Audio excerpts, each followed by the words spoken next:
మహాభారత యుద్ధం జరుగుతుంది, ఖతర్నాక్గా ending, full భీకర యుద్ధం. అర్జునునికి కర్ణునికి విపరీతమైన యుద్ధం జరుగుతుంది. జరుగుతున్న టైంలో ఏంది తెలుసా, కర్ణుడు బాణం కొడతాడు, సీరియస్గా ఒక బాణం కొట్టంగానే అర్జునుని రథం 3 అడుగులు వెనకకు పోతుంది.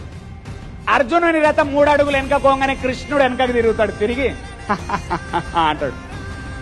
కోపం వస్తుంది అర్జునునికి. ఎందుకు తెలుసా, గురువు నవ్విండు, మెంటర్ నవ్విండు, గురువు నవ్విండు, బావ నవ్విండు అని కోపం వచ్చి బాణం మళ్ళా ఈయన కూడా తీసి గట్టి కొడితే కర్ణుని రథం 6 అడుగులు వెనుకపోతుంది. పోగానేమంటాడు, చూడు కృష్ణ అని అనగానే ఏమన్నాడు, చప్పుడే కూర్చుంటాడు. ఇప్పుడు అర్జునునికి విపరీతమైన కోపం వచ్చి, ఏంది భయ నువ్వు, నాకు అర్థం కాదు, వాడు బాణం కొడితే నాది 3 అడుగులు పోయింది, నేను కొడితే 6 అడుగులు పోయింది, నన్ను ఎందుకు మెచ్చుకో, వాడిని ఎందుకు మెచ్చుకుంటున్నావు అని అంటే ఏమంటాడు తెలుసా, కృష్ణుడు నవ్వి, ఆయన రథం మీద రథసారథి కూర్చుండు, కర్ణుడున్నాడు, నీ రథంలో దేవుడు కూర్చుండు, పైన ఆంజనేయుడు కూర్చుండు, వీళ్ళిద్దరు కూర్చున్న రథాన్ని 3 అడుగులు కొట్టిండు కర్ణుడు. అంటే ఎంత ఖతర్నాక్ గాడు అంటాడు. అర్జునుడు ఒప్పుకోడు, మీరు ఎప్పుడు ఒప్పుకోరు మమ్మల్ని, గురువులు ఇంతే మీరు అని అంటాడు. అనగానే కృష్ణుడు అనుకుంటాడు అర్జునునికి గుణపాఠం చెప్పాలిగా అని చెప్పి పైన హనుమంతుని అంటాడు, కొద్దిసేపు రెస్ట్ తీసుకోను.